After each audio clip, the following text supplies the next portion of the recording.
ቅዳሜ ላይ ተገናኝተናል። ብዙ ጉዳዮች አሉ።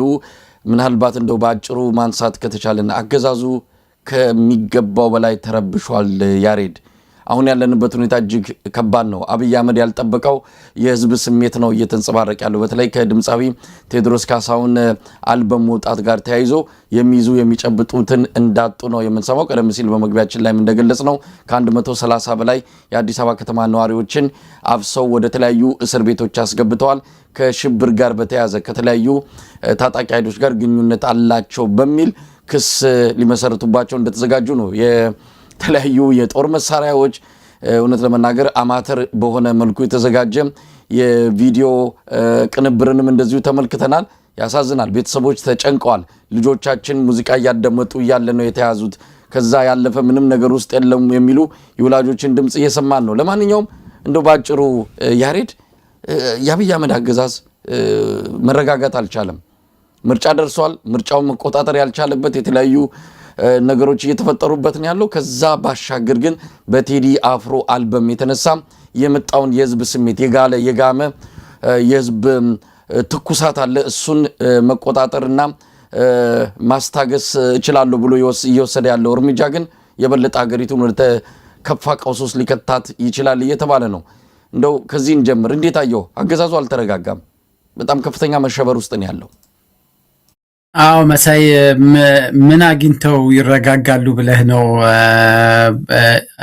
በመጀመሪያ ጥሩ የሰራ መንግስት፣ ለህዝብ መልካም ነገር ያደረገ፣ ደም እንዳይፈስ፣ ህግ እንዳይፋለስ፣ ስርዓት አልበኝነት እንዳይነግስ፣ ዜጎች በሰላም ወጥተው እንዲገቡ ማድረግ የቻለ የዜጎችን ሰብአዊ መብት የሚያከብር መንግስት ይረጋጋል። ምክንያቱም የሰራው ወንጀል ጥፋት የለም። በጥፋት ውስጥ ገብቶ ሚዋኝ ጥልቅ የጥፋት ባህር ውስጥ ገብቶ እየተወራጨ ብዙ ጥፋቶችን የፈጸመ ስርዓት ግን ሁልጊዜም ስልጣኑ የዛፍ ላይ እንቅልፍ ነው። እንዲሁ ሲባትት ሲቃዥ ነው የሚያድረውም የሚውለውም መሳይና ያገዛዝ ስርዓቱ አሁን ከቴዲ ዘፈን አባባሰበት እንጂ ከዛ በፊት ነው መሸበር የጀመረው። በየታጣቂ ኃይሎች እየተጠናከሩ መምጣት አሸብሮታል። በአገሪቷ ውስጥ ያለውን የኢኮኖሚ ሁኔታ ተቆጣጥሮ ኑሮውን ማረጋጋት አለመቻሉና ብዙ ህዝብ እየተገፋ የበይት የጥቂት በላተኞች ተመልካች ትንሽ ሰርቶ በሰላም ገብቶ ቤተሰቡን ማስተዳደር የሚችለው ሰው ሁሉ ረሃብተኛ የሚሆንበትን ሁኔታ ያያል አገዛዙ ያውቃል።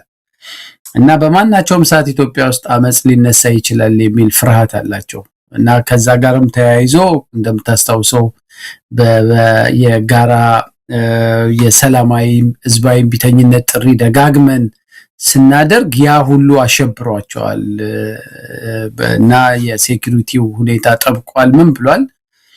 በዛ ሁኔታ ውስጥ ነው የቴዲ ዘፈን የመጣውና የመሸበራቸው ምልክት ገና አስቀድመው ከዘፈን ውስጥ እነዚህ ዘፈኖች ካልወጡ እንዳይታተሙ ብለው ካሳታሚዎቹ ላይ የፈጸሙት ጫና፣ ከዛ በኋላ አርቲስት ቲቪ ጋዜጣዊ መግለጫውን እንዳያስተናግድ ሚዲያውን ጭምር ጠርተው የወሰዱት እርምጃ፣ የቴዲን ጋዜጣዊ መግለጫ ማስተጓጎላቸው፣ በጣም መሸበራቸውን የሚያሳየው ደግሞ ቴዲ ዘፈኑን በለቀቀለት ጠቅላይ ሚኒስትሩ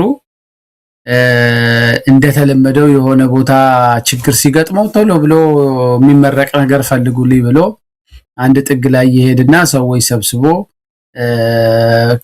ከሚመረቀው ጉዳይ ጋር የማይያያዝ ሌላ ቦታ ላይ መናገር ቢፈልገውን ሀገራዊ ጉዳይ ይናገራል። እና እዚህ መድረክ ላይ አብይ ማንም አይነቀንቀንም፣ እንደዚህ ጩኸቶች አይረብሹንም ብሎ ግን መረበሹን ነው ይናገር የነበረው። እና ብዙ ጊዜ አምባገነን ስርዓቶች ሁሌ ጥረታቸው ህዝብን አስፈራርቶ መኖር ነው፣ ህዝብን አስፈራርቶ ስልጣናቸው ማራዘም ነው።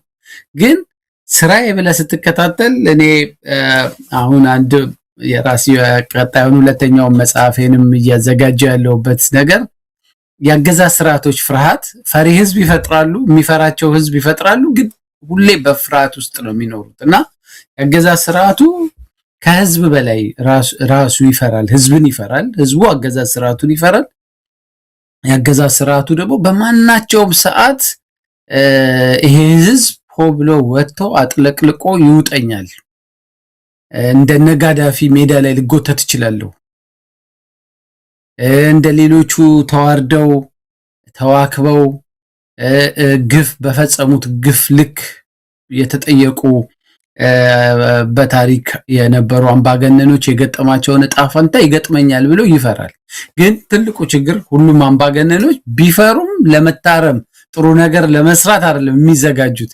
የበለጠ ጨካኝ በሆን ህዝቡን ጸጣስ ብለዋለሁ ብለው ስለሚያስቡ ፍርሃታቸውን ለመሸፈን ሲሉ ይሄ የፈሪዱላ እንደሚባለው ጭካኔያቸው ነው እየጨመረ የሚመጣውና አሁን በቴዲ ይሄንን ትንግርት የሆነ በስነ ጥበባዊ መንገድ የኢትዮጵያን ህዝብ የተከማቸ ብሶት፣ የተከማቸ ሐዘን፣ የተከማቸ ክፌት፣ የመብት ረገጣ፣ ሀገሩን የማጣት የሀገር ባለቤትነት ስሜቱን የማጣት ማልቀሻ ሀገር የለኝም እስከ ማለት ዛሬ እንደውም መልእክተ ቅዳሜ እሱ ላይ ነው የጻፍኩት። ምናልባት ያሬድ ወደሱም ልመጣ ነው። እንደው ጠቅለል አድርገህ ያለበት አገዛዙ እየተሸበረ ያለበት የሚያደርገውን እንደው በአገዛዙ መንደር በተለያዩ የማህበራዊ ሚዲያ ወታደሮቹ በሶሻል ሚዲያ ሰራዊቱ አማካኝነት የሚተላለፉትን መልእክቶች እያየን ነው። አንድ አቋም ላይ አይደለም ያሉት፣ የተለያየ እንደውም እርስ በርስ እየተጋጩ ነው ያሉት። አንዱ የሚለውን እየተቃወመ አንዱን እየሰደበ እየዘነጠለ ያለበት ሁኔታ አገዛዙ ወጥ የሆነ አቋም እንኳን መያዝ ያቃተው። እንደሰማነው ከሆነ ፕሮፌሰር ሕዝቅኤል ገቢሳ ነው መረጃውን ያወጣው።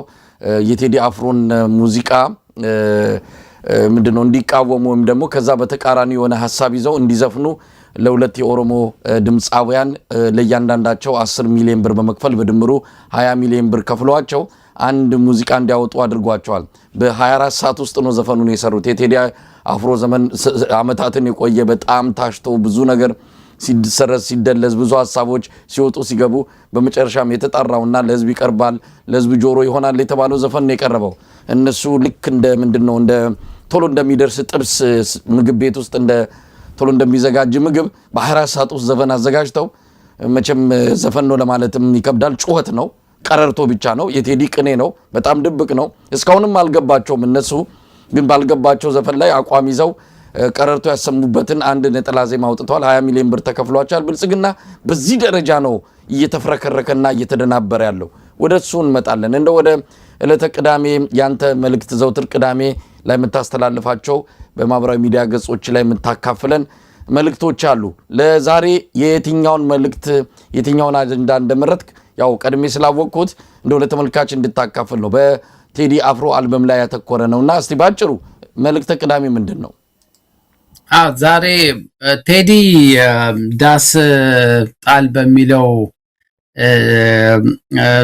ዘፈን ውስጥ አንድ በጣም ቁልፍ የሆነ ትልቅ የፖለቲካዊ ትርጉሙም በጣም ሰፊ የሆነ አንድ ነገር ይናገራል።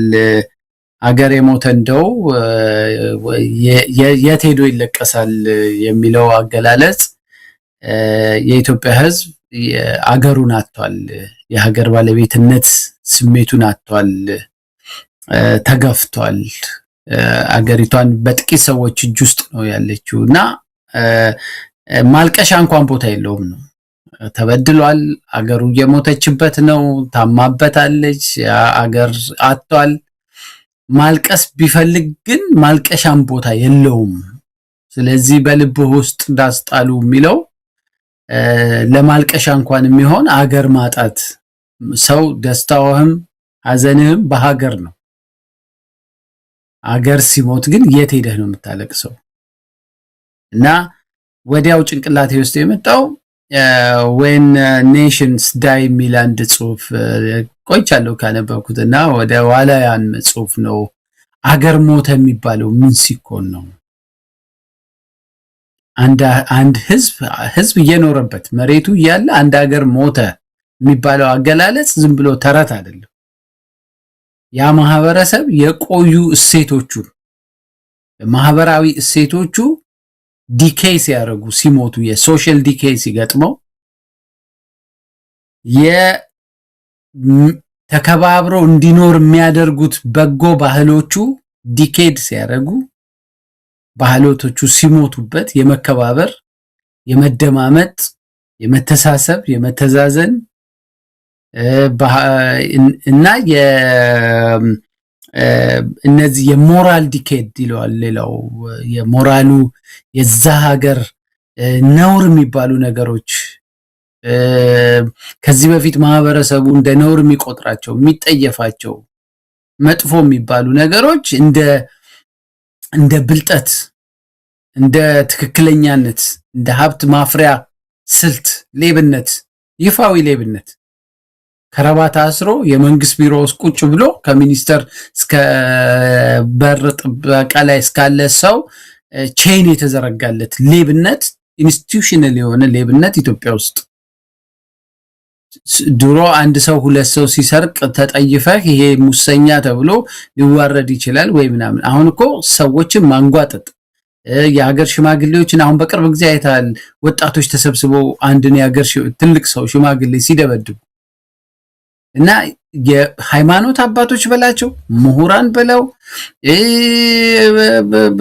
ብዙ ልሂቃኖች ጋዜጠኞች ከሞራል ማማ ወርደው መቀመቅ ውስጥ ገብተዋል እና ይሄ ሎለስነስ አንድ ሀገር ላይ ሲፈጠር ስርዓት አልበኝነት ሲነግስ የሀብት ቅርምቱ በጥቂት ሰዎች ውስጥ ተይዞ ብዙዎች ለረሃብ ሲዳረጉ የሞራል የባህል እና የማህበራዊ ቫልዩዎች ዲኬድ ሲያረጉ ያ ሀገር ሞተ ይባላል።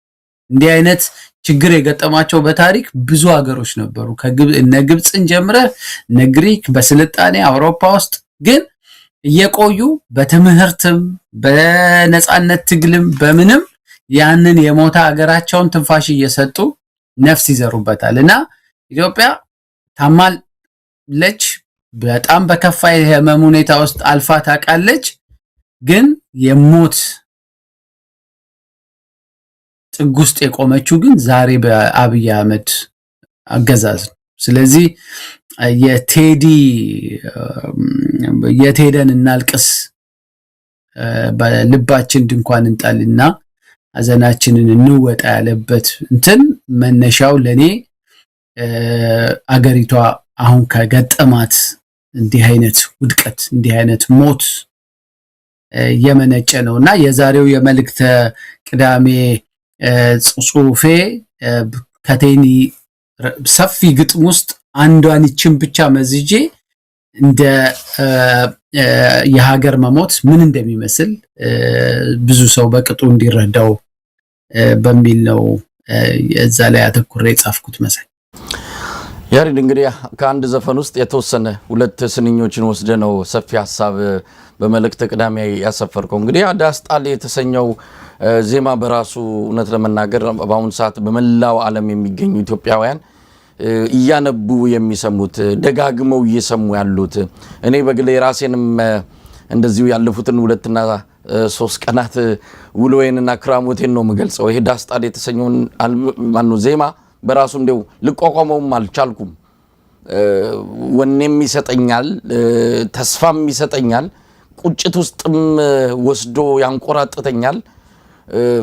ብዙ ስሜቶችን ነው ያፈራረቀ ይሄ ዘፈን የሚያልቀው በ7 ደቂቃ ውስጥ የአብይ አህመድን 7-8 ደቂቃ ሊደርስ ይችላል። በዛ ውስጥ ግን የ8 ዓመት የአብይ አህመድን የኢትዮጵያ ላይ የፈጠረውን መከራና ማአት በዝርዝር ያየንበት ድንቅ የሆነ ጥልቅ የሆነ ስራ ነው ማለት እንችላለን። እሱ ብቻ አይደለም ሰዎች እዛው ዳስጣል ላይ አንዳንዱ ከዛ መውጣት ያልቻላል ሌሎችንም ዜማዎች በደንብ ብንመለከት ተመሳሳይ መልእክት ያላቸው ሀገራዊ መልእክት ያላቸው የኢትዮጵያን ህመምና ቁስል የምናይባቸው በርካታ ዜማዎችም እንዳሉ በደንብ ሌሎችም ሙዚቃዎች በሰፊው ወጥተው ትንታኔ ሊሰጥባቸው ይገባል። እንደው በአጠቃላይ ስታየው ቴዲ አፍሮ ትልቅ ቆራጥ እርምጃ ነው የወሰደው በዚህ ወቅት ላይ ሀገር ቤት ሆኖ ምናልባት ወደ ኋላ ላይ እናነሳለን። አብይ አህመድ ዝቷል። የዲፕሎማቲክ ማህበረሰብ አካላትም ብታስረው በጣም ቀውስ ሊፈጠር ይችላል።